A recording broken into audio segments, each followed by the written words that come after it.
Kita ke informasi lain, penjualan mobil listrik di Indonesia terus meningkat. Hal itu tidak bisa dilepaskan dari berbagai insentif yang diberikan pemerintah.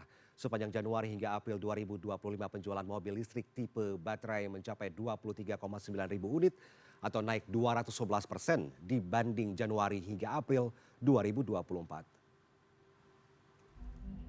Perkembangan industri mobil listrik di Indonesia tidak bisa dilepaskan dari kebijakan pemerintah yang memberikan berbagai insentif kepada pengguna mobil listrik.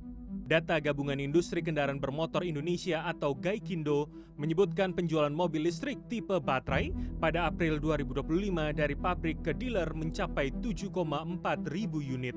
Sepanjang Januari hingga April 2025, penjualan mobil listrik BEV mencapai 23,9 ribu unit atau naik sekitar 211% dibandingkan dengan Januari hingga April 2024 lalu. Gaikindo menargetkan penjualan mobil listrik BEV tembus pada 60 ribu unit hingga akhir 2025.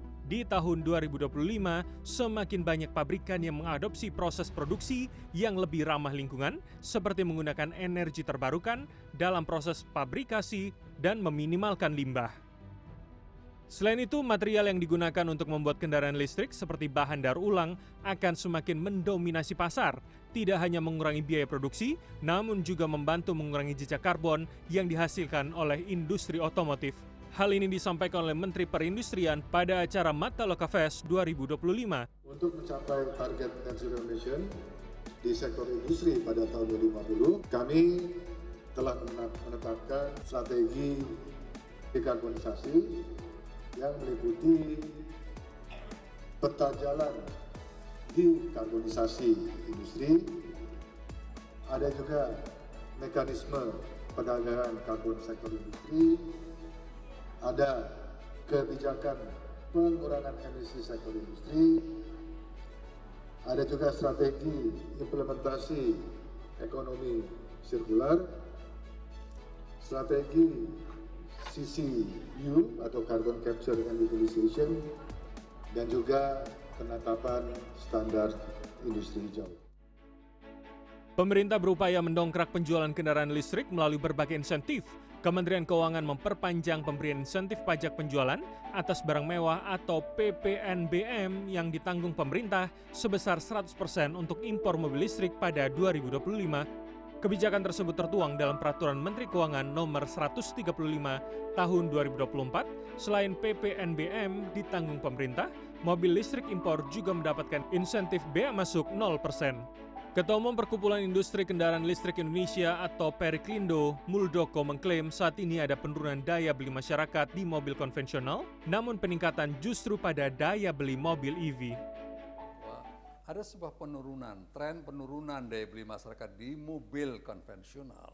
Tapi ya, justru sebaliknya saat ini justru terjadi peningkatan daya beli masyarakat di mobil EV, mobil listrik.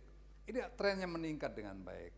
Nah, ini sebuah tanda bahwa kesadaran masyarakat di sektor EV ini sudah mulai muncul.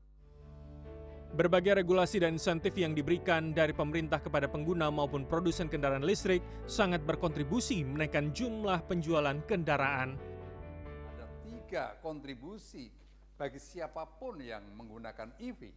Yang pertama, dia berkontribusi untuk ekonomi rumah tangga.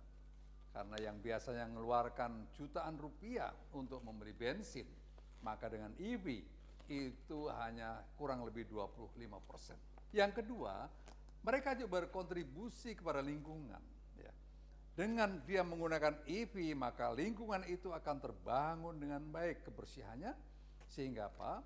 Masyarakat Indonesia menjadi semakin sehat dan biaya subsidi pemerintah di sektor kesehatan akan semakin ringan. Nah, yang ketiga, mereka yang menggunakan EV juga berkontribusi kepada negara.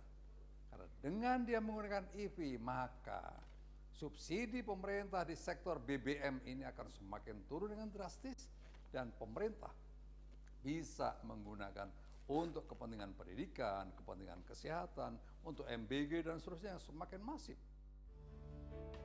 Beberapa faktor yang bisa meningkatkan penjualan kendaraan listrik pada konsumen adalah daya beli konsumen, pertumbuhan pasar, hingga pertumbuhan ekonomi domestik. Indonesia harus menyiapkan ekosistem pendukung yang kuat jika ingin pasar kendaraan listrik tanah air bertumbuh dengan pesat. Diperlukan sinergitas antara pemerintah dan swasta demi terciptanya industri kendaraan listrik zero emission. Yudhistira Satria, Riki Maulana.